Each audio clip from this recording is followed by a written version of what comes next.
sakinah, mawaddah, warahmah. Surah Ar-Rum ayat 21. Di situ sakinah, mawaddah, warahmah adalah sangat menyentuh perasaan seorang lelaki atau suami. Perempuan nak sangat boleh memberi dia real sakinah.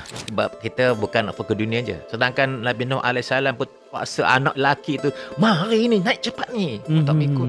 Nak jadi kawan ni kena very strong lah. Jadi yang arahan At-Tahrim tadi, pelari kamu dan ahli kamu dapat api neraka tu very strong. Itu dah kawan. To educate a boys, you need a village. Untuk mendidik anak, kita perlukan satu kampung mendidik dia.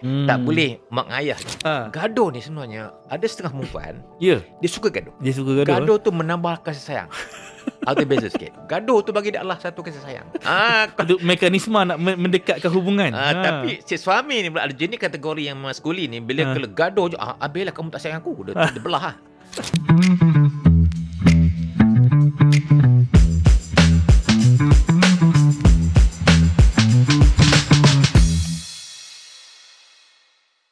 Okay, auzubillahi minasyaitonirrajim. Bismillahirrahmanirrahim. Assalamualaikum warahmatullahi wabarakatuh. Waalaikumsalam. Alhamdulillah, kali ini kita kembali semula ke podcast Qawam yang dibawakan oleh Jakim, Ikram dan juga Renation. Dan hari ini bersama-sama dengan saya, tidak lain dan tidak bukan, mungkin menjadi ikon kepada Ikram, dikenali dengan nama gelaran Pak Utih. Ya, na'am. Jadi sebelum saya melangkah ke topik kita hari ini untuk membincangkan tentang satu topik yang sangat menarik. Kalau ikutkan topik dia adalah menjadi suami kawan pilihan. Something yang dekat dengan orang lama. Tapi sebelum tu, saya nak minta Pak Utih untuk kenalkan sedikit latar belakang dari Pak Utih untuk pendengar-pendengar kita hari ini lebih mengenali siapa panel yang saya bawa pada hari ini. Silakan Pak Utih. Terima kasih. Alhamdulillah, ya Allah. Ini adalah satu rezeki yang tak Allah lah. Alhamdulillah. Dijemput, apalagi datang dekat Renation ni memang power memang. Malah itu tunggu sebenarnya bila agaknya boleh podcast dengan grup Grand Nation ni. Alhamdulillah. Memang menanti-nantikan ya. Masya-Allah, Allah tu tolong tu. Baik, saya ni nama penuh Ahmad Syafiq Ud Jaafar, orang Kelang Kansar, Perak. Okey. Jadi dilibat dengan jemaah lah, alhamdulillah. Itu dipanggil satu rezeki. Yang mana membina kita punya akhlak kita, hala tuju kita. Dan kemudian kerja sebagai pencerah atik marau, terlibat dengan NGO, kemudian Pak Utih tu, ramai nak tanya apa punca nama Pak Utih. Datang mana tu nama tu? 1973, iaitu satu teater drama Uda dan Dara. Okey. Dalamnya ada watak Pak Utih. Pertama sekali Yusri Melaya buat drama teater ni dekat Tasik Perdana KL. Kemudian UPM ada persatuan pelajar dia nak buat juga drama ni di UPM. Jadi diorang carilah pelakon-pelakon. Pergilah screen test. Mula-mula nak jadi Uda mungkin tak handsome kot, tak dapat. Jadilah Pak Utih. Sebenarnya Pak Utih tu orang lain dapat. Tapi bila screen test, dia punya style cakap tu pengarah tak perhatian. Jadi Ahmad Syafiq ni ke depan, dia kata kena. Kenalah wataknya. Kena watak dia. Jadi dan malah almarhum Vice-Chancellor UPM pada masa itu pun dia kata, watak ni pun sesuai dengan Pak Utih ni. Juga almarhum Usman Awang, penulis drama kan. Lepas screen tu dia kata memang betul. Ahmad Syafiq boleh pegang watak yang terbaik. Lepas itu jenuh lah panggil Pak Utih kan. Jadi oleh itu saya teruskan nama ini. Kalau dulu dia di atas pentas lakonan, dan atas pentas dakwah, teruskan. Alhamdulillah. Maknanya dia adalah syura jugalah. Ya. Jemaah yang syurakan. Iaitu orang yang syurakan itu adalah almarhum Profesor Hatta Syarum yang baru pergi.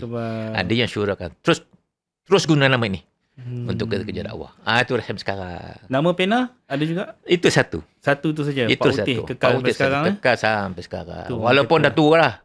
Pak lagi kata tak tok kan. Tapi itulah berkat, orang kata berkat. Betul. Berkat umur, berkat ilmu, berkat usianya. Sampai sekarang masih lagi boleh menabur bakti kepada bangsa. Baik. Kemudian tentang Qawam ni, sebab saya fokus kepada gender intelligence. Saya belajar dekat Colorado, iaitu Institut Gurin tentang perbezaan lelaki perempuan belajar asalnya. Lepas itu sambung kepada sampai pada tahap bezanya lagi perempuan berkomunikasi, beza lagi perempuan memimpin sebuah organisasi, beza lagi perempuan mendampakkan cinta. Jadi kalau baca kat sana tu dia fokus pada science base lah, neuroscience base. Kita ni Muslim kan, kita pun cari lah dalam Al-Quran.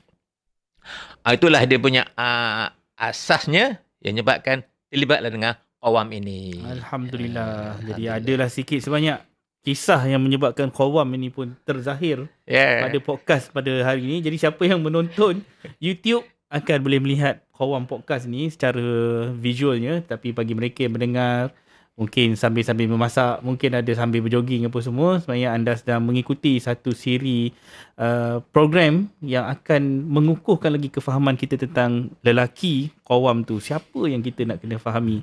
Dan hari ni Pak Teh, sebenarnya kita nak cakap tentang satu impian bagi ramai orang perempuan, tapi dia jadi satu cabaran bagi orang lelaki. Allahu Akbar. Iaitu macam mana dia nak menjadi suami Qawam pilihan tau. Allah bukan Allah jadi suami Qawam saja, tapi yang terpilih. Jadi yang mana yang kita tahu suami ni tugas dia bukan sekadar mengarah, bukan sekadar menyuruh, bukan sekadar mengatur rumah tangga, tapi macam mana dalam elemen-elemen tadi dia juga adalah suami yang mampu menyantuni isteri dia. Jadi bab santunan ni kadang-kadang kita fail. Kadang-kadang atas kertas nampak macam Qawam dah. Betul. Dah nampak, tapi pemimpin sebenar ni dia mesti adalah yang dihormati. Dia mesti yang boleh disayangi, diteladani, diambil sebagai satu role model. Itu yang kita nampak, yang boleh kita jadikan sebagai satu contoh lelaki pilihan yang Qawam tadi. Jadi, dalam pengalaman Pak Utih, apa ciri yang paling penting yang kena ada pada seorang suami Qawam pilihan ni yang menjadi dambaan semua lelaki? Semua perempuan? Yang perempuan. Apa tu? Allahu Akbar. Rasanya kalau ciri-ciri banyak kan pasti moderator ataupun panel-panel podcast cerita tentang ayat An-Nisa ayat 34. Popular tu. Jadi Ar-rijal qawwamun 'alan nisa. Sebiji masya-Allah. Baik. Waktu nak ambil atas sikit. Bila tersebut tentang wanita yang tak ada pada kita iaitu emosi dan perasaan. Orang lelaki ni apalagi lelaki maskulin. Yang Pak kata maskulin tadi kan.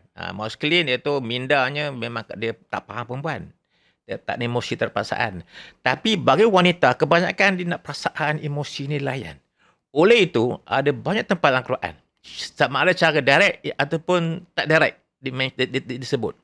Yang pertama itu surah Ar-Rum ayat 21. Popular sangat tu.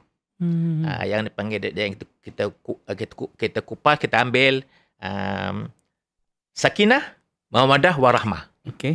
Surah Ar-Rum ayat 21. Dengan Allah punya kekuatan, kehebatan Allah Ta'ala, dia menciptakan untuk kita tu, dari diri kita sendiri, pasangan. Supaya anda sakinah atau bertenang dengan dia. Dan aku jadikan di antara kamu tu, Mawaddah, Warahmah. Nama tak ayat tu? Baik. Di situ sakinah, Mawaddah, Warahmah adalah sangat emosi, sangat menyentuh perasaan. Jadi sebenarnya kalau parti dengan parti yang pandangan lah, berdasarkan pengalaman kita buat sendiri dan juga buat nasihat pada orang dan juga berdasarkan ilmu neuroscience yang belajar dulu. Sakinah lelaki tak sama sakinah perempuan. Jadi untuk kita sebagai seorang lelaki ni, seorang lelaki atau suami, perempuan nak sangat suami ni boleh memberi dia real sakinah. Jiwa bang-bang bertenang je. Sakinah bagi wanita, dia kalau tidur, boleh tidur lena. Bukan kalau nak tidur ni, ada je fikir.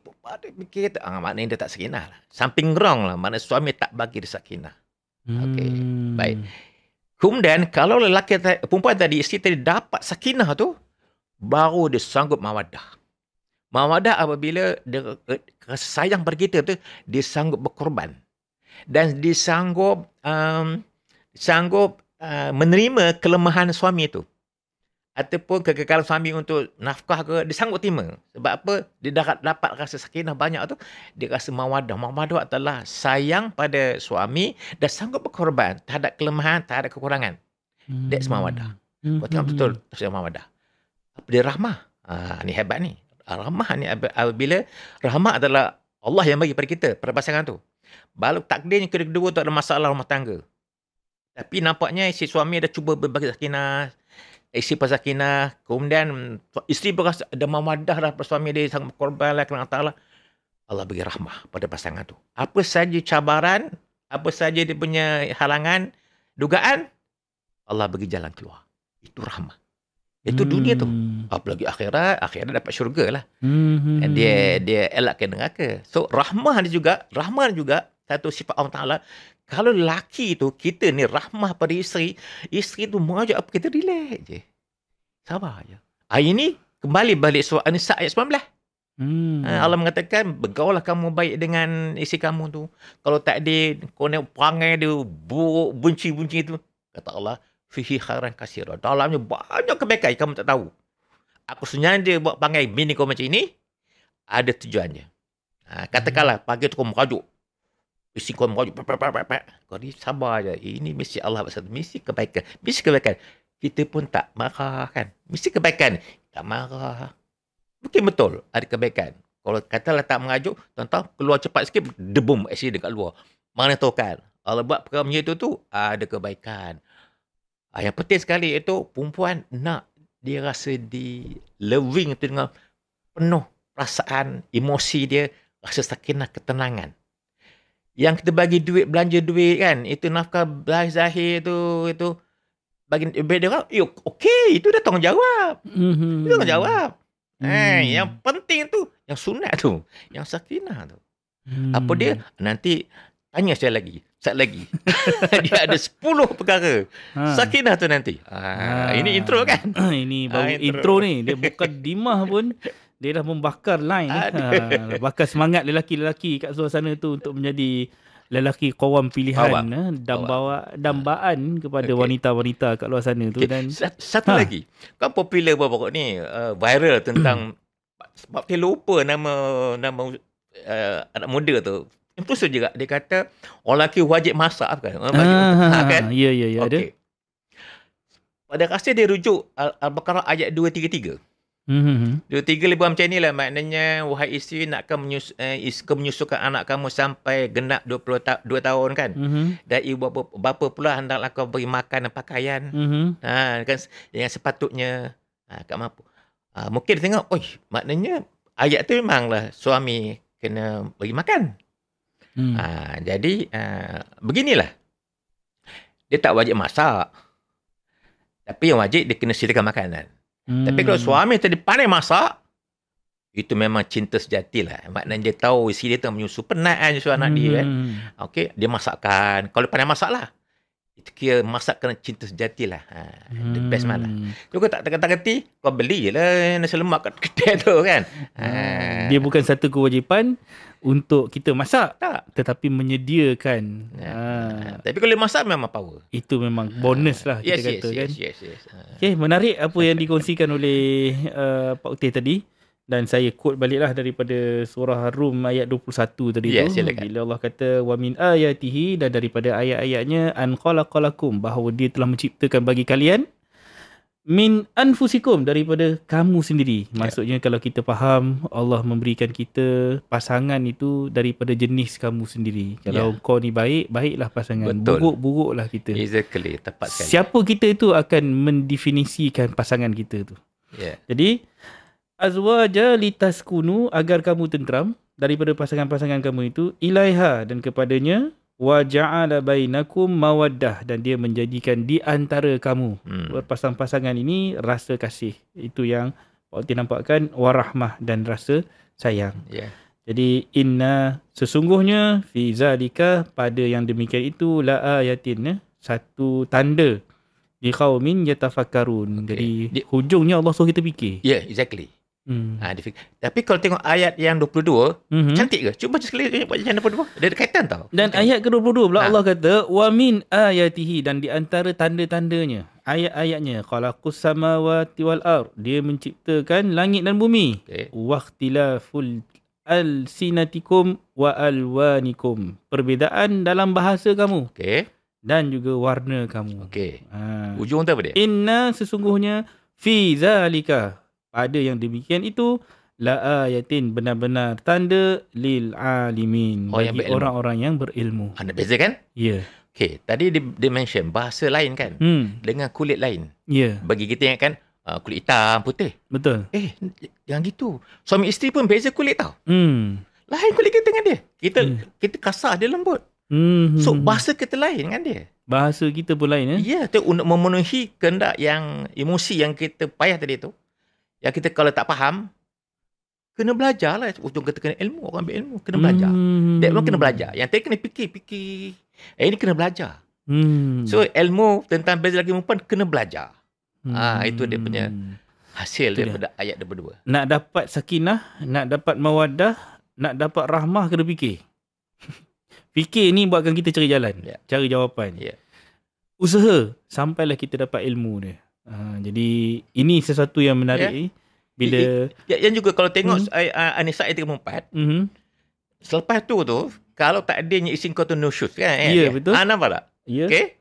Kemudian untuk layan dia punya emosi dia ada 3 level kan, betul tak? Ya. So not easy tau. Tapi kalau perempuan dapati suaminya macam nusyuz dengan dia, direct je. Cara direct dengan dia, that's it. Perempuan tak ada cara dia, nasihat dulu, sembang. Bisa tempat tidur. Kemudian kata pukul kan.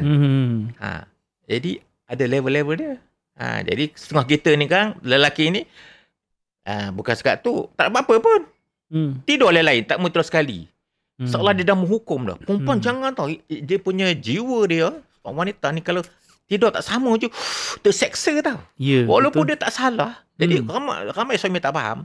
Dia tak kawam tu kan. Dia tak faham. Dia saja nak tidur kat luar, tengok TV gitu. No. Terseksa isteri dia tau. Sebab dia tak salah. Kadang-kadang pula isteri pun join sekali lah, tariklah Toto tidur depan TV dengan dia. Suami marah, jangan. Jiwa wanita ni halus. Nak dapat sakinah tu, itu tadi Allah tunjuk dah teknik dia. Ada step by step. Nak easy.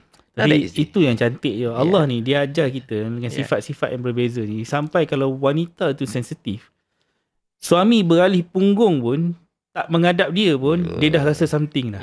Dia akan cari balik suami dia dan peluk suami dia. Itu satu. Masalah lelaki ni, kalau dia selalu meninggalkan isteri, selalu berpisah, tidur pun jarak, formula ni tak jadi. Sebab kalau betul-betul ada attachment suami dan isteri, sekali je suami tu tinggalkan dia, tidur berpisah tempat tidur, isteri yang sensitif akan mencari dia. Akan rasa itu yang menjadikan dia tu rasa sangat dekat dengan suami. Tapi formula ni hanya jadi bagi isteri yang taat. Exactly. Tepatlah. Kalau isteri yang dah biasa, tak kisahlah, you buatlah hal you, I buat hal I. Yang ni tak jadilah. Dan taat tu hanya ada wanita solehah je. Kan surah ayat 34 Betul. Wanita tu hafizat. Dia taat dan dia memelihara. Pak Til ingat ayat tu ada mengatakan ini taat pada Allah Ta'ala. Tak, dia taat pada suami. Itu khas suami tu, taat suami dan jaga suami. Memelihara, jaga suami. Dan Allah hujung ayat tu, hujung ayat Allah kata liqabima hafizallah. Maknanya ghaibnya suami, tak ada bagi maksud macam mana? Allah jaga dia. Meaning wahai isteri pula lah. Wahai isteri maknanya kalau Allah suami engkau keluar asal cebok lah, nak check lah, nak tanya, tak payah. Surah Allah Ta'ala je lah. Besar ayat tadi. Aku jaga. Syarat kamu soleh lah, kamu taat lah. InsyaAllah.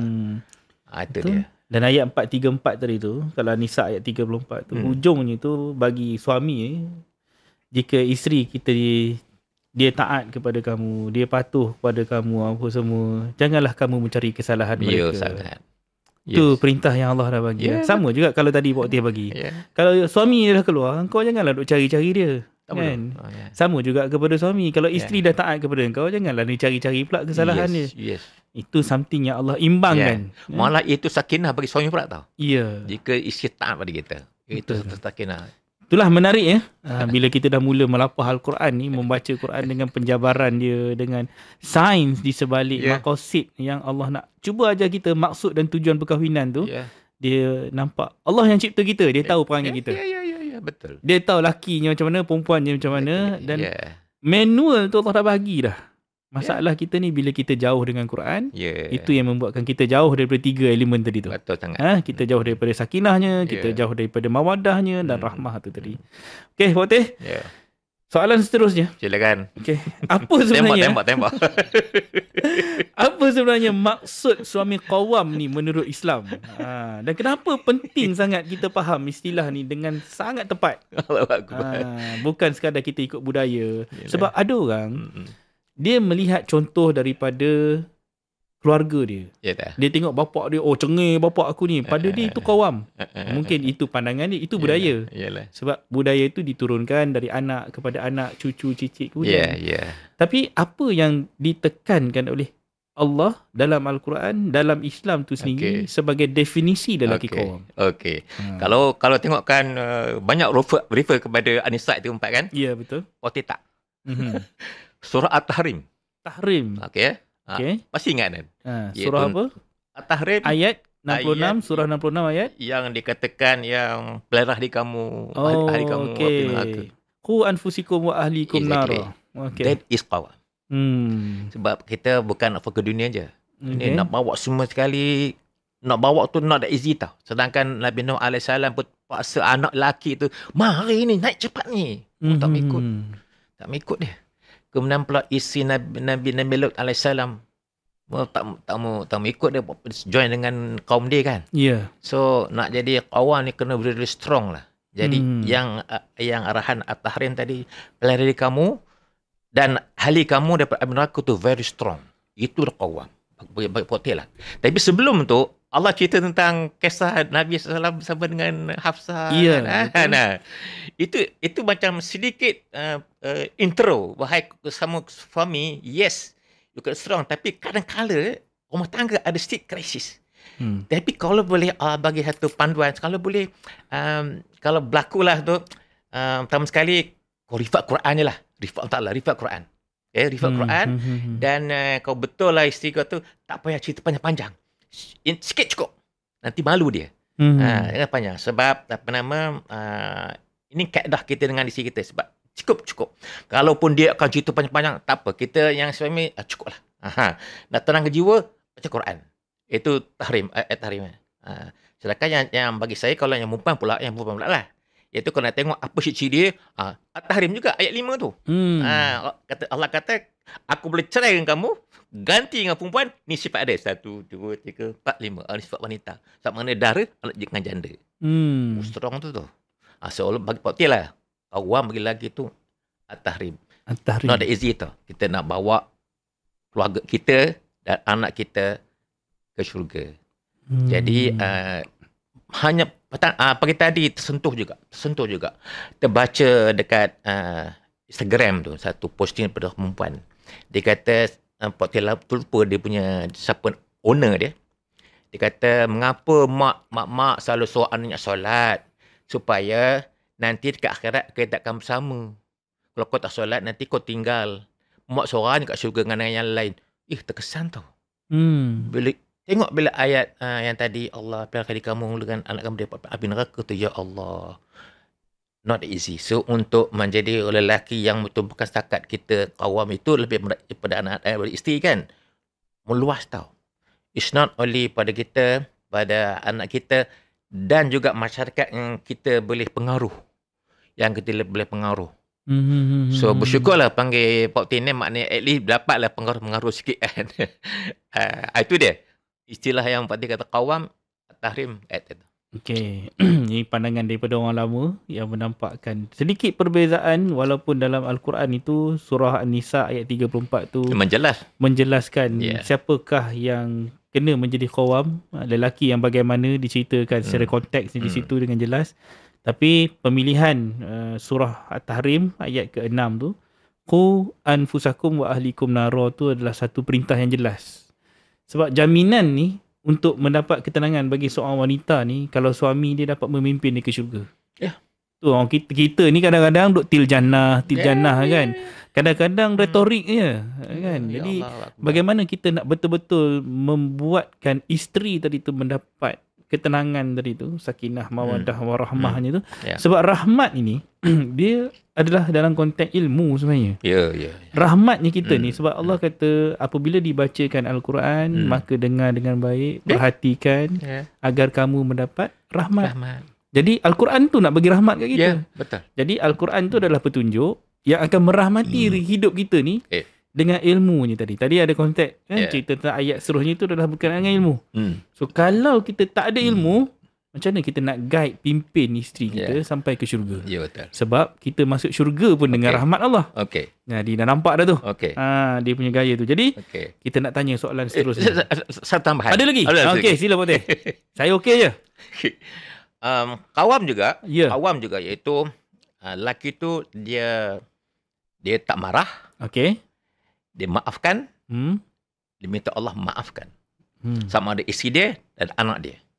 Ada ayat surah apa? Patut lupa ayat tu. Maknanya jangan marah, maafkan, minta Allah ampunkan dia. Pasangan tu. Ada ayat patut lupa. Surah apa lupa dah. Malah marah pun lagi Allah pesan dalam surah Al-Imran. Orang yang boleh tahan marah tu itulah kategori orang bertakwa. Masa itu kan perang Uhud tu kan, masa itu kes-kes yang sahabat tak ikut peraturan turun daripada pemanah kan. Allah intro pada kisah tu Allah buat 3 sifat-sifat orang yang bertakwa. Salah satu benda itu tahan marah. Intro kepada kisah Uhud tu. Itu peperangan dengan masyarakat. Tapi dengan family, awam juga dia strong, dia lindung. Dia tahan marah dengan anak-anak dia. Beginilah. Semalam satu kes yang minta rujuk Pak Teh lah. Jadi itu sepanjang dah lebih bertahun-tahun, lebih 20 tahun berkahwin dengan suami, semalam kena tampar. Suami tampar dia. Ada marah kan? Bayangkan dah punya happy, enjoy, tak bergaduh tak apa-apa, hari kena tampar. Tampar dan tendang. Maknanya suami tu tak kuat. Dia tak awam lah, dia tak strong. Wanita ni bila sekali kena tampar habislah. Dia hilang habis fiqah dia lah habis taat dia tu. Dan kan minta maaf macam mana pun dia takut, dia bimbang, ya Allah. That's why Allah sebut tu jangan marah. Not that easy tu. Jangan marah, apalagi jangan naik tangan, ya Allah. Tapi dia ada rahsia-rahsia dia sebenarnya. Mengapa naik tangan ni? Kita tak boleh nak kata isi pula. Tapi memang ada kaitan. Kalau masing-masing tak faham minda, anatomi marah tu, memang akan berlaku pandai-baran. Sebab kita lelaki ni memang pandai-baran. Jadi lelaki tu pandai-baran. Jadi bila tak faham kan dah. Ini ujian lah. Ujian lelaki pandai-baran. Perempuan ni pek. Jadi pek tu tang kan. Berpang dah kena terlanggar ayat tadi, jangan marah. Jadi semua itu melainkan kalau suami tu baca Al-Quran tadi, Allah boleh bantu dia. Boleh bantu dia. Mana setan out sikit. Tak boleh nak kipah dia. Sebab setan mudah kipah bila kita tak baca Quran. Kita tahu rahsia-rahsia kan.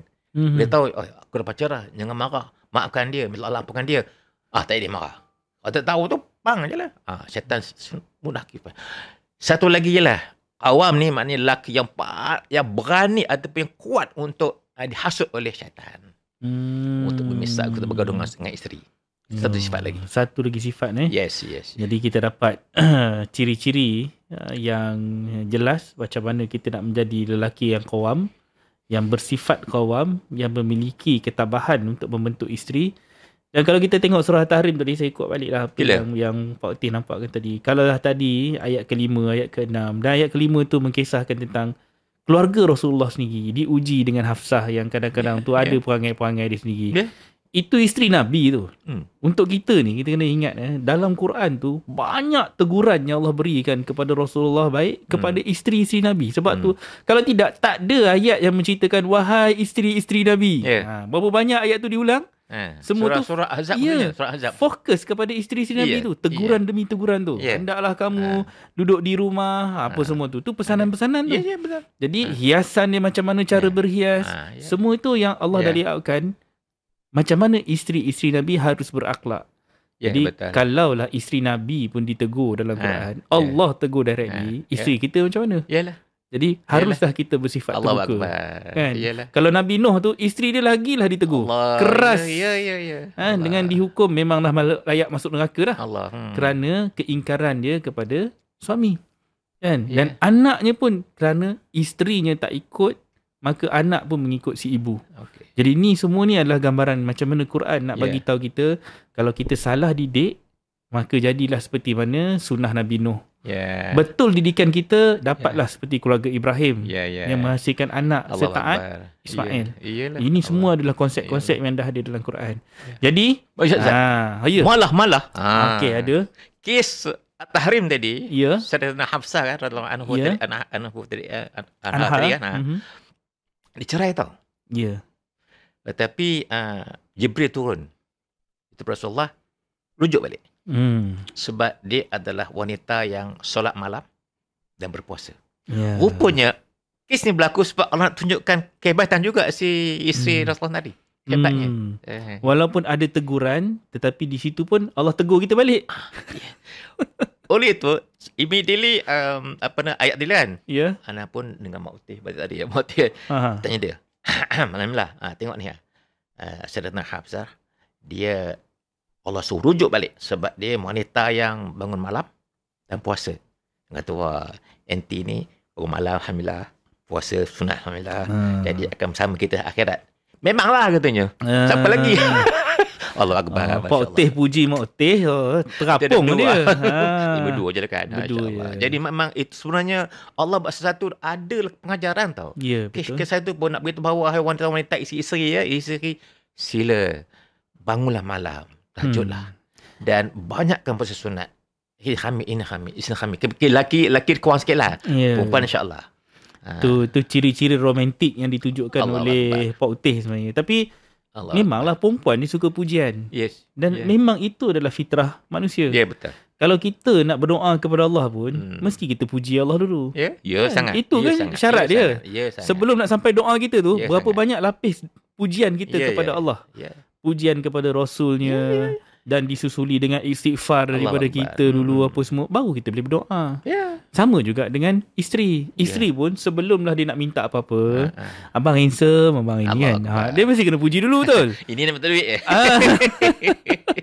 Jadi itu teknik Allah ajar. betul. Jadi untuk isteri, belajarlah teknik-teknik begini. Sebab Allah itu alhamdulillah Rabbil Alamin, pengatur sekalian alam. Jadi rumah tangga pengaturnya suami. Betul. Jadi isteri nak dapat kasih sayang suami, pujian itu yang kita utamakan. Ni kalau gaduh je hari-hari nak dapat macam mana? Kan dengan Allah kita doa pun payah nak makbul, dengan suami pun payah nak makbul. Betul tak? Betul. Jadi kita nak pergi ke topik seterusnya tu. Dah alang-alang kita dah membincangkan fasa perkahwinan semua ni. Kita nak tengok balik persiapan sebelum perkahwinan tu sendiri. Tadi kita dah masuk dah alam perkahwinan ni. Ni untuk anak-anak muda kita, para lelaki, para suami ni. Sebab ramai orang lelaki ni, dia cuma fikir lepas kahwin baru dia belajar nak jadi suami. Dia kontradik ni. Sepatutnya sebelum kita melangkah ke alam tu, ilmu tadi tu, berfikir macam mana nak menjadi suami, macam mana nak membawa karakter, peranan, fungsi diri sebagai suami tu, sepatutnya kita dah belajar awal. Jadi macam mana seorang lelaki ni boleh nak memulakan persiapan dia untuk menjadi qawam sebelum dia menikah lagi. Cantik. Alhamdulillah. Baik, yang ni Pak Utih nak mulakan dengan neuroscience budak sekarang. Neuroscience tentang minda lah. Minda lelaki perempuan tak sama. Orang perempuan, jadikan wanita tu, dia otak dia tu, dia guna serentak tu, both kiri kanan serentak. Dan dia punya aktifnya di sebelah depan, frontal lobe ni aktif. Apa sini ni? Ini semua hal-hal higher intellectual thinking, hal-hal perancangan, penyimpanan, motivasi, macam-macam semua sinilah. Penuh sini. Orang lelaki tak. Orang lelaki dia punya otak ada sama ada kanan atau kiri. Kanan atau kiri, dan dia menyeluruh. Dia menyeluruh. Kanan atau kiri. Sebab orang lelaki fokus. Kita kalau tengok kita driving lah. Tapi apa dah? Kalau main handphone je lah. Kau panggil tak dengar dah. Orang lelaki tak. Sebab dia begitu. Dan dia punya mapping dia ke belakang, menyentuh hal-hal pergerakan. Therefore orang lelaki kalau buat kereta, side parking, L parking, no problem. Perempuan no. Tapi perempuan lebih kepada perancangan, strateginya perempuan. Jadi bila bicara tentang perkahwinan, kebanyakannya lelaki yang minda maskulin, dia tak fikir bab tu. Dia fikir apa di depan je. Perempuan tak. Bila kata Dah ada orang bertunang je, dia plan dah apa ni semua syak dengan list detail tu. Nama anak pun dah keluar. Kemudian kalau dia tengok tunang dia tu langsung buat dia je, enjoy je. Oh, dia susah hati. That's normal. Tapi takkan kita biar begitu kan? Ya. Di sinilah peranan betul saya setuju bahawa peribahasa orang Afrika, dia kata to educate a boy you need a village. Untuk mendidik anak kita perlukan satu kampung mendidik dia. Tak boleh mak ayah je. Tak boleh. Oleh itu kita melihat pendidikan sekolah kita tak sempurna lagi dari sudut mendidik anak lelaki ke arah purpose tujuan dia hidup. Lebih kepada teknologi begitu tau. Yeah. Tetapi macam kebanyakan daripada sekolah swasta Islam, mereka ada didik ke arah tu. Yeah. Jadi ada usrahnya, ada mukhayyamnya, ada lebih cara tentang keluarga kan. Jadi anak-anak yang melalui proses ini biasanya mereka dah didik untuk buat projek-projek grup-grup, buat program-program, dia melatih jadi pemimpin lah. Jadi di situ dah ada terdidik. Jadi bila time dia nak kahwin tu, ada pula badan yang akan uruskan, dia panggil batu muslim, tak kira lah, uruskan, dia orang dah prepare lah. Tapi mereka yang tak ada lalui sistem ni, yang sekolah biasa yang parangan poktel kan, itu yang huha-huha dulu bila perempuan minat je, dia pun tak ada kerja apa, ataupun sebabkan dia handsome je, boleh tengok orang perempuan minatkan dia, dia layan dia dulu. Jadi bila kahwin, relax tunggu je lah, dia kerja ikut je, tak ada plan. Jadi kebanyakan begitu. Bila kahwin, dah sedar berapa tanggungjawabnya. Bila hadir kursus perkahwinan, bawa itu je lah. Tapi kalau mereka yang ada ikut sistem-sistem yang dididik oleh kebanyakan swasta Islam, dididik di banner anak-anak itu ada purpose hidup dia.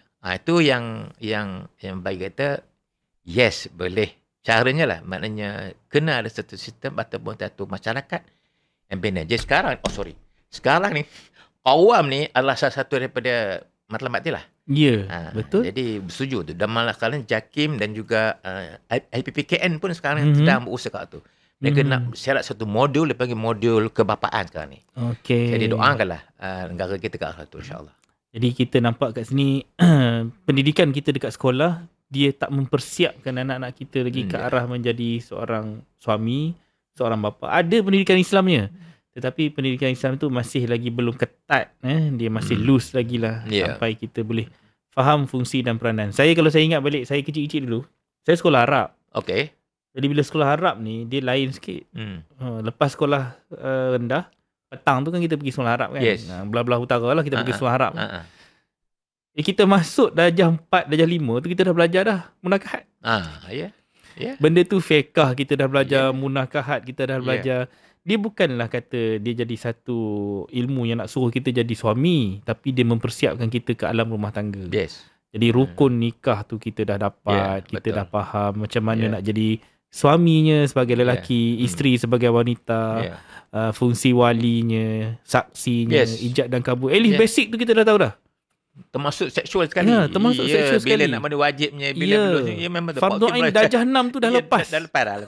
Betul. Jadi itu kita dapat dulu. Jadi kita dah tak jadi macam remaja sekarang ni, tapi remaja sekarang ni pula mereka terlalu advance. Bila naluri tu ada, saluran yang tidak ada. Itu yang pergi ke yang negatif. Jadi ini yang membahayakan mereka. Dia orang lagi jauh menjadi bapaknya, tetapi secara tidak sah. Itu yang kita nampak adalah benda yang sedang mencabar anak-anak muda kita zaman hari ni lah. Yang ditambah lagi pula, sekarang ni Allahuakbar sahabat lah, mungkin perangan Pak Uti lah iaitu trend yang mana perempuan cari lelaki. Media sosialnya tak kira lah. Ada dapat ada influencer yang katakan kena cari jodoh, tak boleh duduk je, perempuan kau kena cari. Songsang. Pergi cari timbul. Kita kembali balik kepada dalam kisah Qasas. Kemudian Nabi Musa AS lari daripada Mesir dengan minta tengok Ta'ala, dia sampai ke Madian. Dia sendiri bertemu, nampak seorang wanita, dua perempuan menjaga kambing-kambing ni, tak bagi minum. Sedangkan telaga tu ramai anak-anak muda bagi minum kambing, tapi tak bagi. Nabi Musa AS orang yang suka keadilan. Dia kata, pasal apa tak ada ni kan? Dia tanya kepada wanita tu apa hal dia cerita dia nak biasanya dia kelab perempuan muda kambing dah balik baru dia ambil adik. Mungkin dah maghrib baru dapat orang punya time dia maintain lah. Jadi sebab dia ni strong kuat ni, dia pun macam tak adil, dia halau nyebut jantan tu, suruh si perempuan tu bagikan minum kambing, lepas tu balik awal. Tapi dia tak lah minta doa yang popular kan. Itu doa tu hebat tau. Dia bukan minta jodoh, dia minta rezeki je, doa je, pendek je. Tapi Allah bagi 4 perkara pada Nabi Musa AS. Dapat isteri yang solehah, mertua yang baik, berilmu, dapat harta, dapat kambing-kambing dapatkan dia, dan juga jiran yang bi'ah yang solehah. Doa minta rezeki je. Jadi kembali balik kisah tadi, iaitu perempuan tadi pula dia tak cari. Dia balik betul ke ayah dia. Dia kata, ayah bercerita, ayah kata ambil panggil dia. Datang rumah Nabi Musa AS, ceritalah kisah dia kan. Orang berilmu kan. Lelai perempuan kata, ayah ambil dia kerja dengan kita, nampak dia kuat, amanah kan.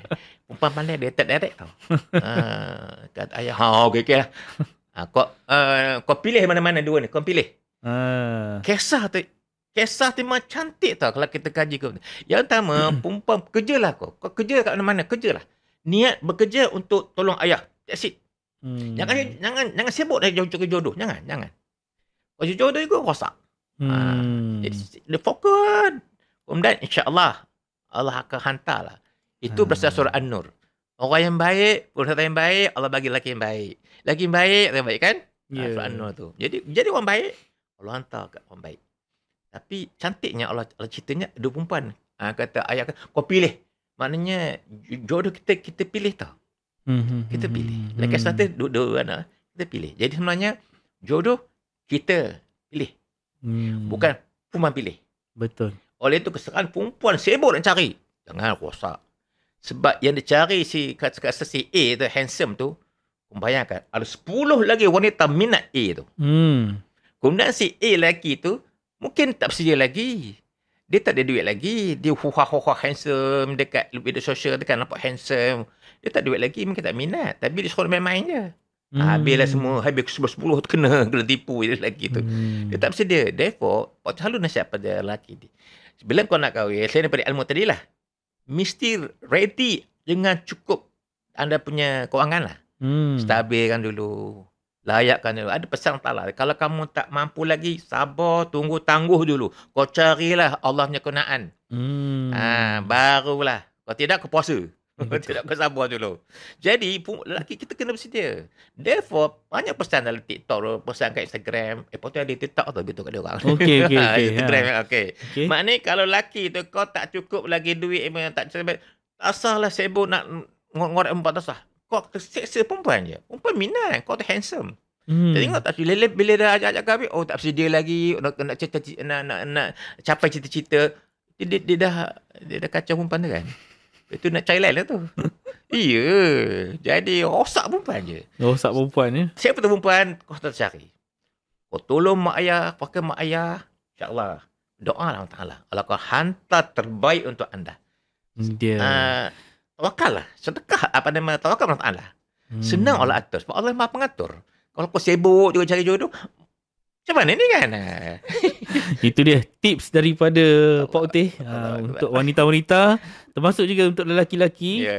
Kalau kita ingat-ingat balik, kenangkan balik kisah yang dikongsikan tadi oleh Pak Oteh.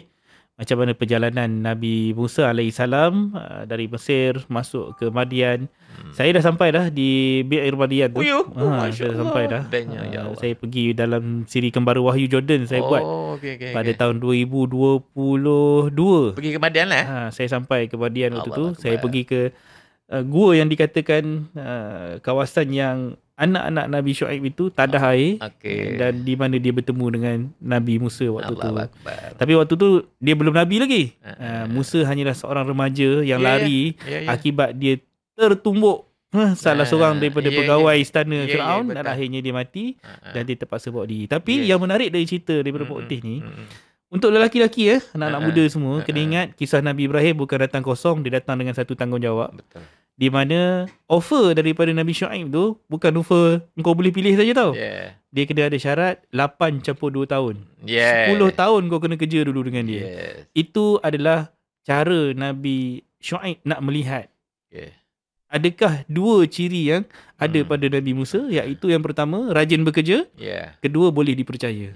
Ini ciri-ciri yang kita kena ada kalau kita ikut uswah daripada Nabi Musa AS. So, adakah kita ni dah berjaya menjadi lelaki yang rajin bekerja tu? Sebab kalau nak kata ada duit tadi, dari segi ekonomi, rajin bekerja lah tanda dia. Boleh dipercaya, itu amanah. Ni nak jaga anak dara orang ni satu amanah. Kan?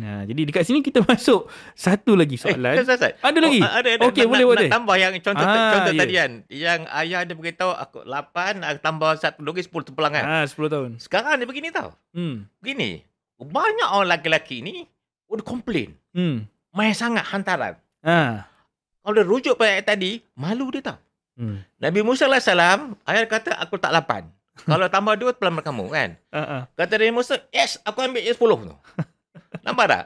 Dia bagi 8, aku tak 10. Maknanya kau takdirnya kata pengantin ayah pada perempuan kata aku letak 10,000 hantaran. Pakcik, saya bagi 20,000.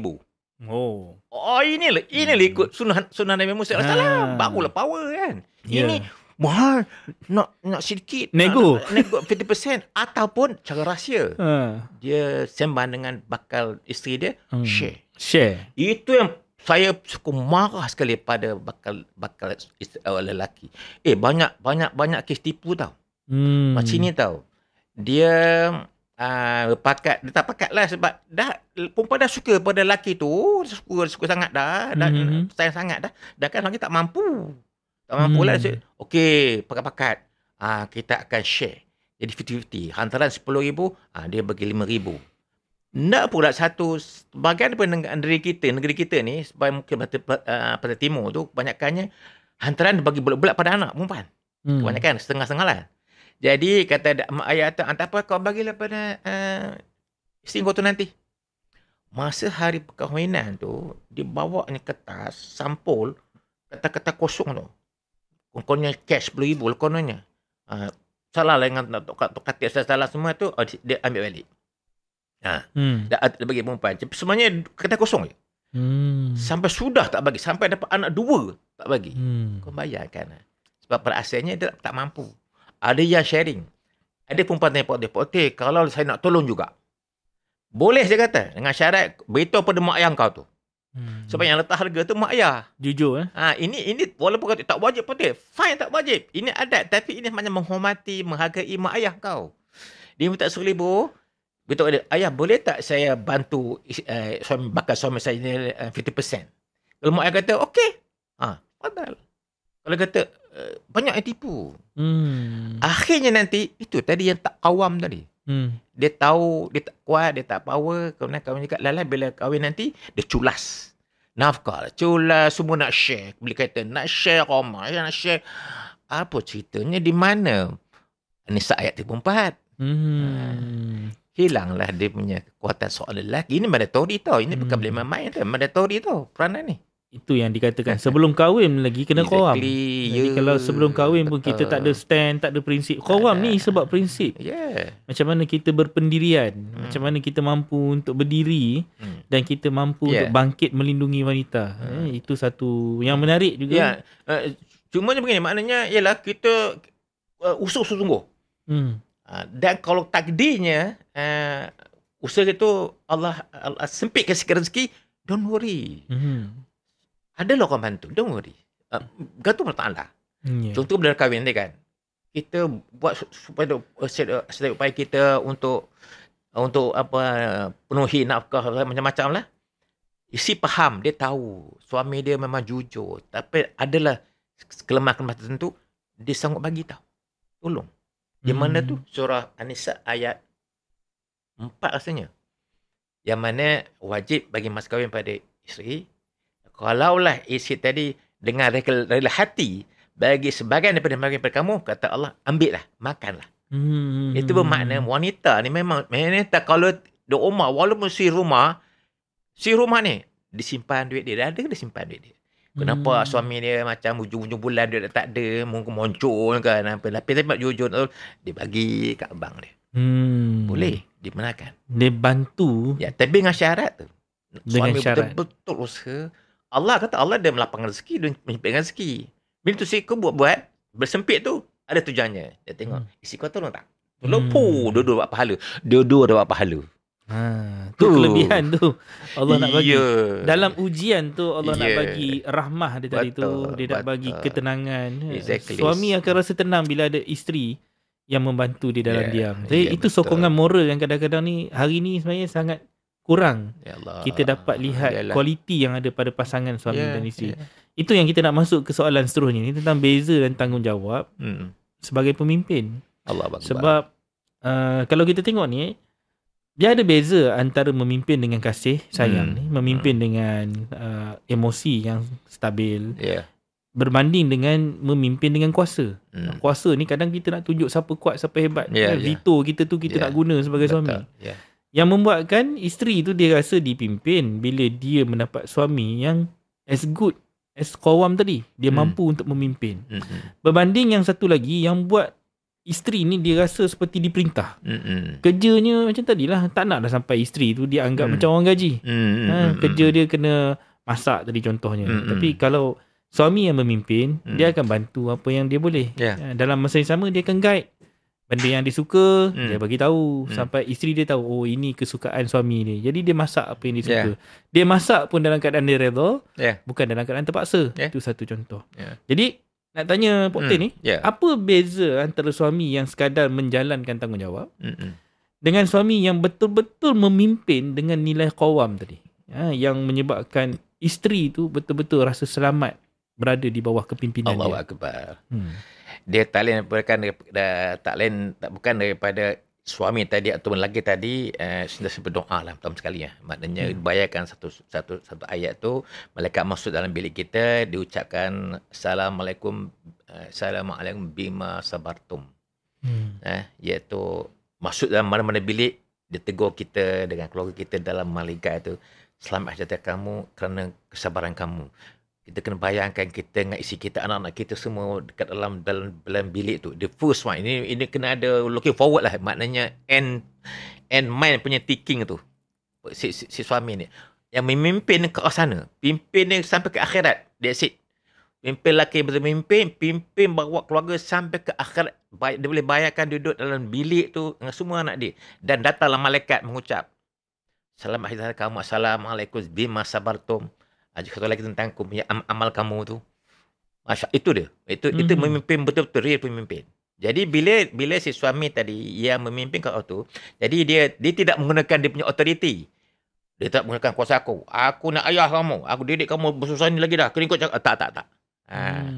Dia akan sentiasa memimpin dan paling minimum lah suami tadi, dia punya wirid ataupun doa duduk antara sujud tu, dia betul-betul strong, betul-betul power punya.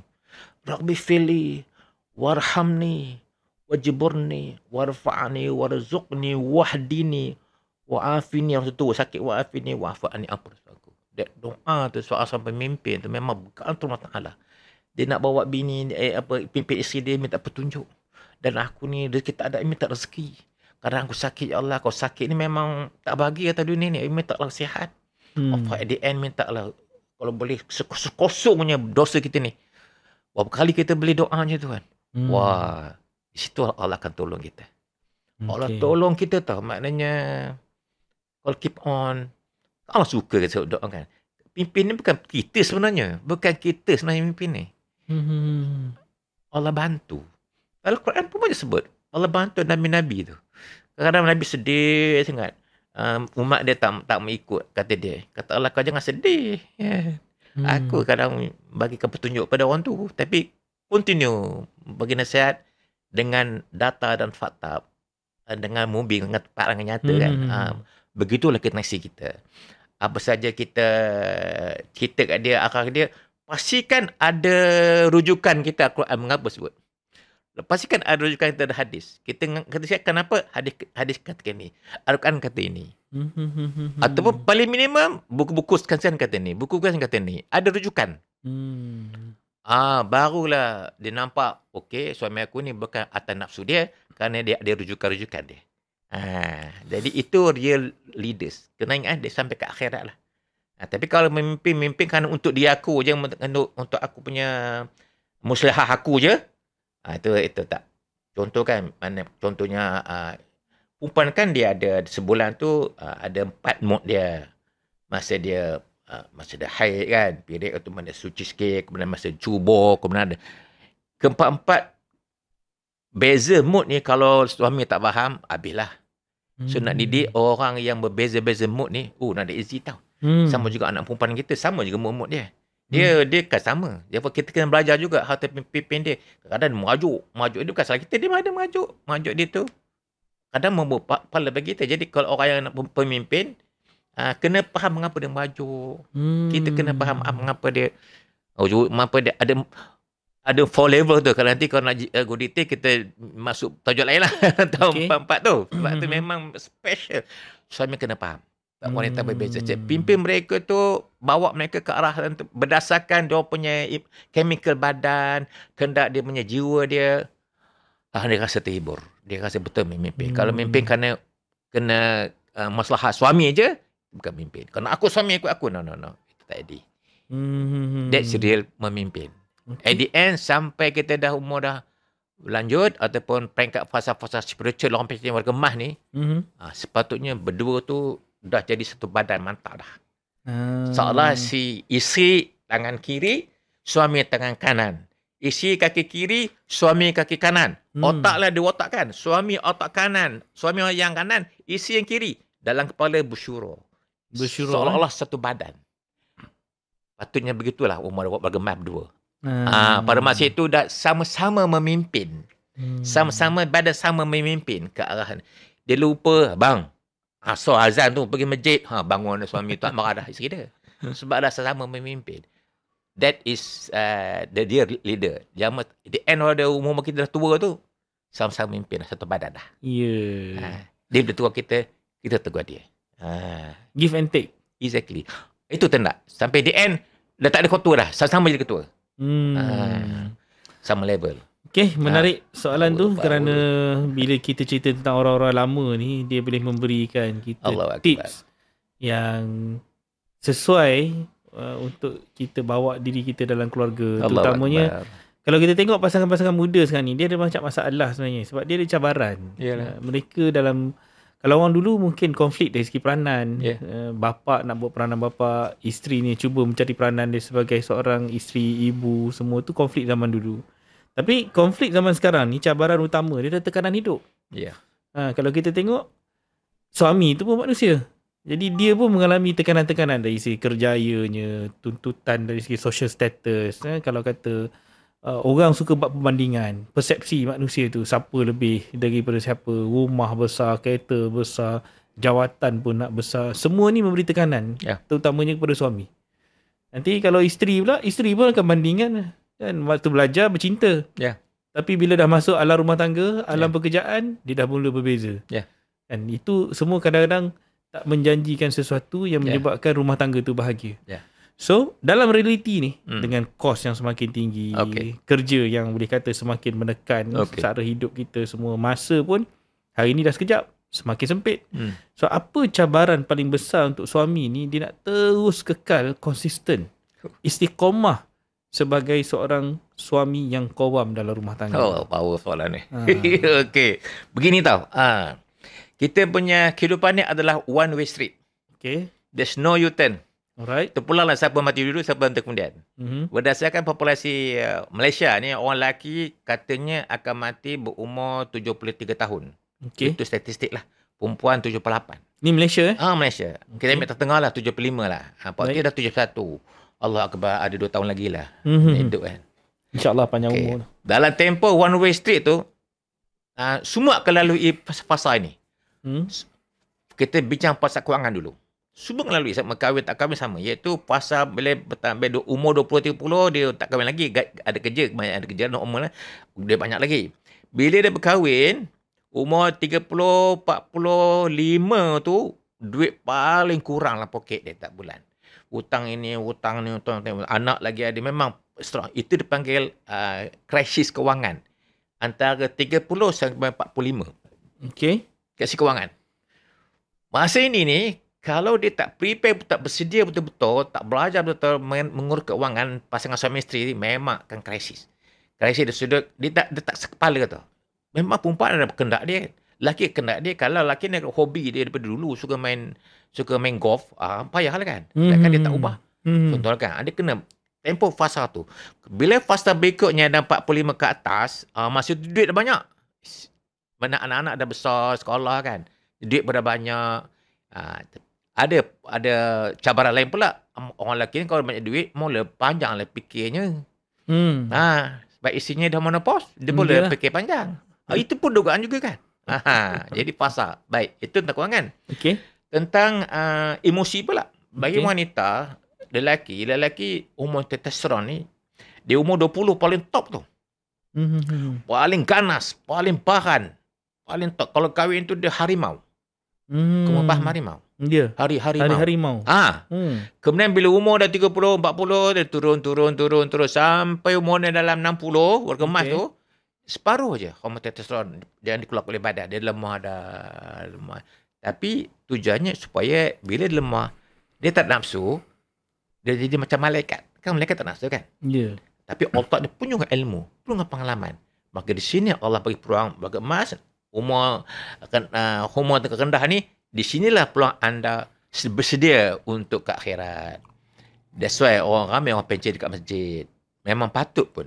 Kalau orang pencen tak ke masjid, dia telah menzalimi diri dia. Baik.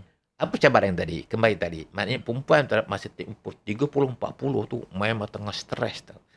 Kehendak belayan dia paling lebih tinggi daripada suami dia. Ramai krisis, ramai skandal. Sebab tak puas, tak dibelai oleh suami. Suami tak tahu, bahaya. 30-40 perempuan? Yes, exactly. Masa tu, suami ni biasa je. Dia perempuan terlebih hormon. Masa tu, dia harimau, dia lebadak, dia lebaya. Ganehnya. Merajuknya, lalu merajuk. Kalau tak faham, habis. Jadi, masa ni ada suami kalau macam rasa dia lemah, kenalah buat tenaga minum lah, madu keluluk ke takir lah. Buat tenaga balik ataupun kurangkan tu, maknanya jaga badan dia. Ini kena rasa dia. Dan step by step. Itu baru bab emosi dan juga kewangan. Banyak lagi faktor-faktor. Kita kalau tak belajar ni, panjang hidup tu, habis. Macam Pak Uti, alhamdulillah kami dah lepas lah. Dengan Mak Uti faham kami selalu. Jadi dah habis. Sekarang kami dua fokus spiritual journey. Ke akhirat je. Cari peluang kalau boleh buat pahala je kalau boleh. Tak nak buat dosa dah. Tak buat dosa dah. Jadi pahala je. Jadi berdoalah bertempuh tiap Ramadan. Berdoalah 1 hingga 10 Zulhijjah tu, berdoa banyak buat pahala. Sebab nak tahu pahala ni. Jadi pergi masjid kan. Dan nak mati dah. Kalau tak buat juga, kau zalim. Itulah tadi. Maknanya cabaran kita sekarang ni, setiap individu kita lah kena belajar kita punya one way tu, apa akan kita lalui. Bincang bersama-sama dengan suami isteri. Bincang elok. Contohnya kalau umur 30-40 tu, kan ada doa kan. Orang lelaki saya umur 40 ada doa kan. Ya, betul. Kau tengok doa tu, memang itu tengah peak stress tu actually. Doa tu lah Allah pujuk jiwa kita. Aku tahu kau stres. Kau baca ni. Lahnya menjadi orang yang bersyukur. Ya, betul. Nampak? Bersyukur. Jadi itu penting tu. Layan mak ayah dulu. Nikmat tak syukur. Kena kita punya amak soleh kita bagus kan. Terus bertaubat. Kau tahu kamu banyak buat dosa. Kau tahu bapa pekat ni banyak buat dosa. Bertaubat kau tak terus bertaubat. Jadi itulah dia punya pesanan saya lah. Maknanya cabaran tu kembali rujuk pada Quran. Yes.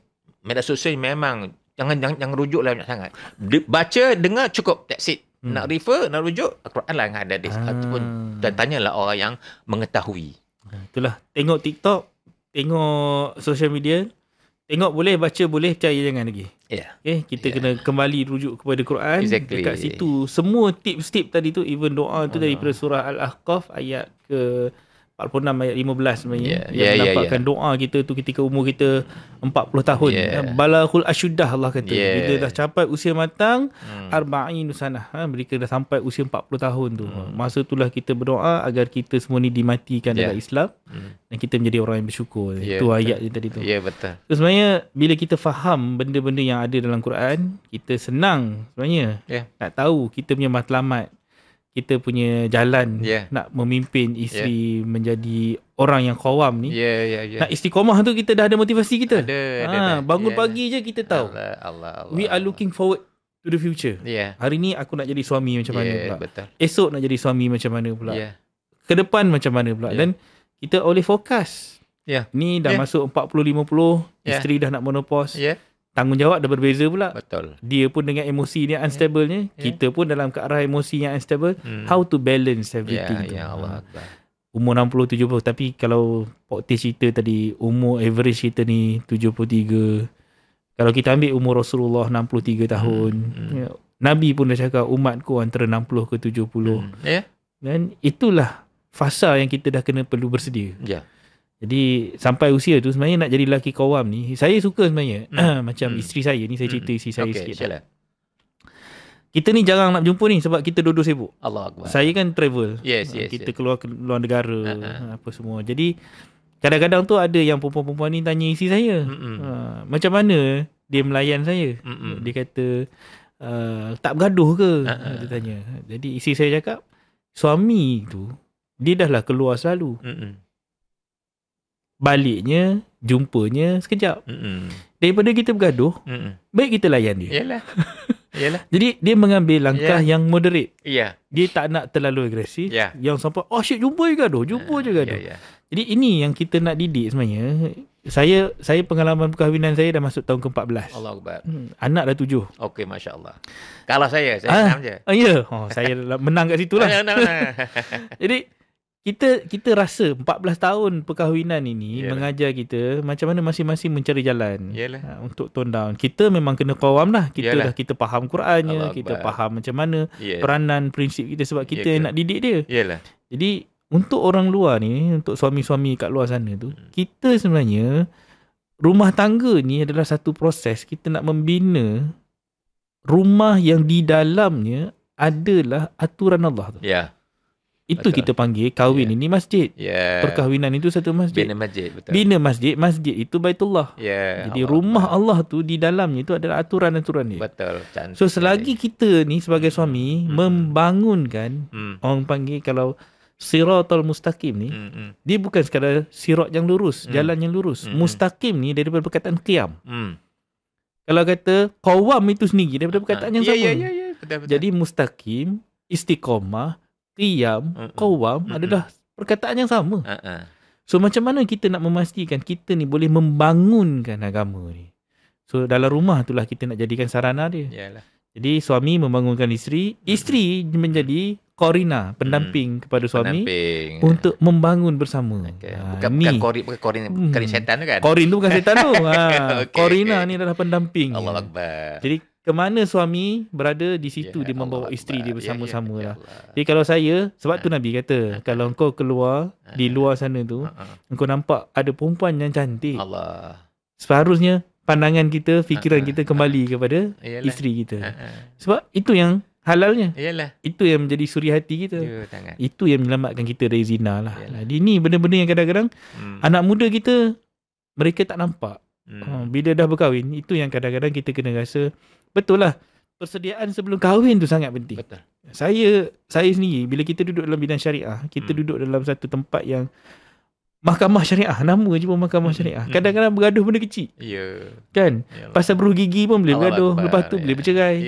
Kan? Benda kecil-kecil ni kadang-kadang jika tak di-attend, apa lagi benda besar.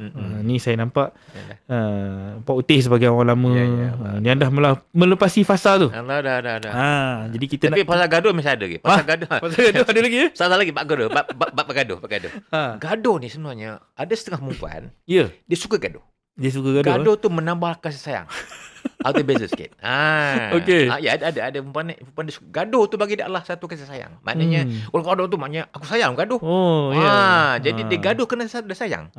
Jarang orang perempuan pergi kat luar tu nampak orang buat gaduh. Tak. Dia hanya gaduh pada orang dia sayang. Contohnya dia akan cemburu pada orang dia sayang, kan? Jadi sebahagian wanita gaduh tu adalah kerana dia sayang. Cik suami kena faham lah. Untuk mekanisme nak mendekatkan hubungan. Tapi cik suami ni pula ada jenis kategori yang maskulin ni, bila kalau gaduh je, habislah kamu tak sayang aku. Dia belah lah. That's why kena baca balik tentang perbezaan lelaki perempuan. Lelaki dan perempuan. Tapi tak semualah, tak semua. Jadi, katanya Zaujah Hantar rasanya ada jenis yang maskulin, relax je. Apa gaduh kan, relax je. Dia maskulin je minda. Wife saya accountant. So dia dia banyak benda jadi dah kira-kira. Jadi okey lah tu. Syukur, itu kena syukur tu, masya-Allah. Alhamdulillah tu. Ya, masya-Allah. Nak cari pasangan tu kita dah awal-awal ni, kita dah list down dah karakter-karakter yang kita nak kena cari. Memang tugas kita, bukan perempuan. Betul. Kita cari. Itulah kenalah sikit tu dengan apa yang Pak Teh cerita tu. Jadi saya nak ambil peluang ni untuk wrap up ni. Yes, please. Jadi kita nak dah sampai dah ke penghujung episod kita ni. Yang kalau kita boleh ambil peluang lah Pak Utih sebagai orang yang lama, apa nasihat Pak Utih untuk suami-suami muda ni terutamanya, dan bagi mereka yang mungkin baru nak mengenal erti memimpin rumah tangga, benda baru, suami muda, supaya at least lah mereka ni tak rasa putus asa kalau diuji, kalau ada sedikit cabaran, baru kahwin sebulan 2 bulan dah nak gaduh, setahun 2 tahun dah mula masam muka, itu semua cabaran awal perkahwinan. Kan? Jadi macam mana mereka nak terus belajar untuk menjadi suami yang qawwam, dalam masa yang sama adalah suami yang disayangi.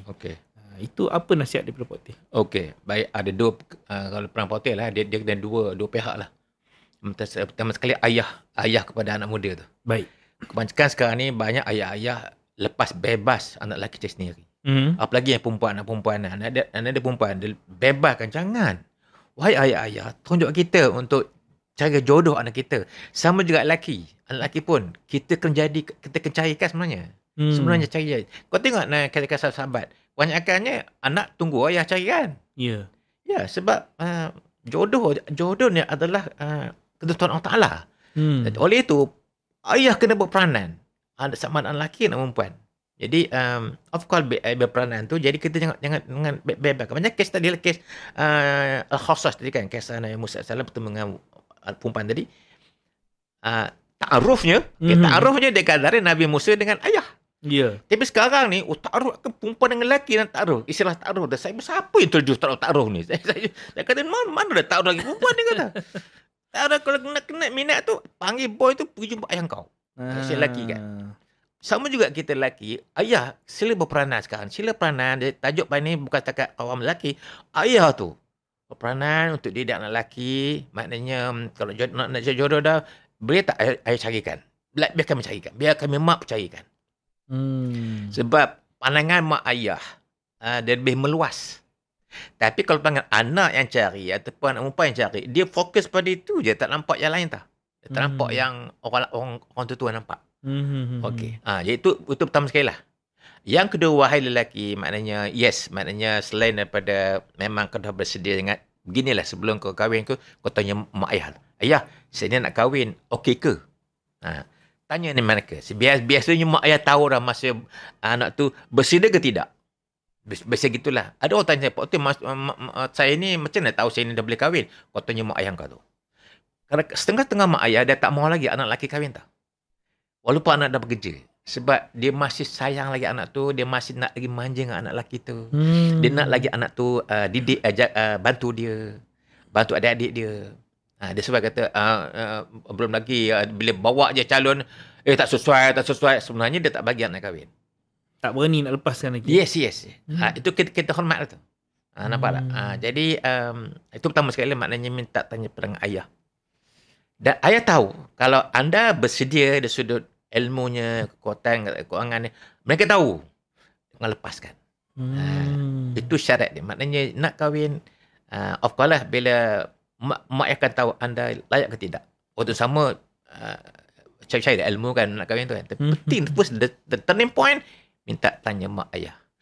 Cumanya mengharap sungguh lah, mak ayah sekarang ni kena berperanan lah. Jangan lepaskan anak lelaki perempuan cari sendiri. Jangan. Itu tanggungjawab kita tu. Al-Quran semua kata, kahwinkanlah. Nampak tak? So kita cari, bukan dia sendiri. Jadi itulah peranan Pak Teh lah. Pak Teh nak detail tentang peranan lelaki tadi. Dan bukan, dia kena sultak ke mak ayah dia. Sampai mereka mak ayah redha, kahwinlah. Maknanya barulah. Garantilah kalau dapat restu mak ayah. Juga restu Allah Ta'ala.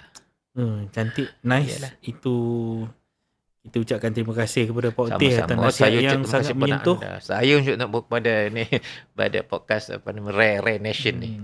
Sebab apa yang Pak Teh pesan tadi tu, nasihat tadi tu sebenarnya dia kena dengan surah Al-Ahqaf ayat 15, surah 46-15 tadi yang balagul asyuddah itu sehingga umur dia 40 tahun. So nak didik anak ni sampai 40 tahun. Exactly, bukan kita didik dia sampai dia 18 tahun masuk universiti, kahwin dah bawa tak. Dia sebenarnya 40 tahun tu sampai generasi seterusnya. Anak kita dapat anak, kita sebagai ibu dan bapa pula menerima cucu. Itu proses cycle yang kita nak kena laksanakan, tanggungjawab memimpin dan juga qawam tadi. Jadi bukan kata bapa je qawam, sampai ke datuk pun kena qawam juga. Kalau lah menantu kita tu rujuk pada kita, that's the best. That's the best. Menantu berujuk pada kita. Menantu boleh jadi macam mana anak kita. Rujuk pada kita, that's the best. Itulah. Maknanya kita diterima lah sebagai penasihat lah lebih kurang. Betul lah, sebab memang itu saranan Quran. Apabila berlaku konflik ni, cari orang ketiga. Orang ketiga tu adalah wali. Siapa ataupun dia? Orang lebih mengetahui. Orang yang berilmu yang kita nak kena cari. Okay, Pak Teh, terima kasih. Allah sama-sama. Terima kasih. Orang belakang tabir ni. Kita ucapkan terima kasih kepada Pak Teh atas nasihat-nasihatnya yang sangat menyentuh hati, yang memberikan kita inside view daripada pandangan orang lama, yang memberikan kita gambaran perjalanan bagaimana pemilihan karakter dan juga prinsip kita sebagai seorang lelaki qawam ni yang perlu kita dididik daripada awal lagi. Tadi peranan bapa contohnya, bapa kena didik anak. Ni dah datuk. Ni dah datuk dah. Datuk ni dah level cucu 9. Saya ni dah 40. Saya dah 42 tahun. Allahu Akbar. Beza 30 tahun ni. Ada. Jadi memang pangkat anak dah sebenarnya. Allahu Akbar. Ya. Kita anak ni sulung. belajar daripada bapak ni. Macam mana nak jadi anak yang qawam sekarang ni. Akbar. So, kena ingat suami qawam ni dia bukan semestinya seorang suami yang sempurna. Tapi bagaimana suami yang sentiasa berusaha cari jalan nak membangunkan diri, membangunkan isteri, anak-anak dan keluarga. Dan dia tak tunggu isteri tu ikut dia. Dia yang pimpin dengan rasa cintanya, dengan sabarnya tadi tu untuk bawa sampailah isterinya. Dan kadang-kadang isteri pimpin kita. Isteri pun pimpin kena accept. Kena ada give and take tadi. Ya. Betul. Ini nasihat orang lama yang nak bukan kata kita sekadar pimpin, tapi pimpin memimpin. Dua-dua kena berlaku adil. Kalau nampak suaminya jatuh, tolong angkat. Isteri pun kalau nampak suaminya terlebih jauh pun tarik balik. Macam tu proses yang kita nak kena ulangi. Okay? Terima kasih kerana masih lagi mendengar dan menonton daripada siaran kami di podcast Qawam yang dibawakan oleh Jakim, Ikram dan juga Rare Nation. Yang kita ucapkan berbanyak-banyak terima kasih kepada panel kita pada hari ini, Pak Teh yang meluangkan masa jauh dari Kedah untuk menyampaikan ilmu daripada orang lama ni khusus untuk anda semua. Dan insyaAllah ada lagi episod yang akan datang yang kita harap anda terus kekal bersama-sama dengan kami untuk menjadi lelaki qawam pilihan di masa depan. Haza wallahu yarana wa yahfazuna. Alhamdulillahirabbil alamin. Assalamualaikum warahmatullahi wabarakatuh.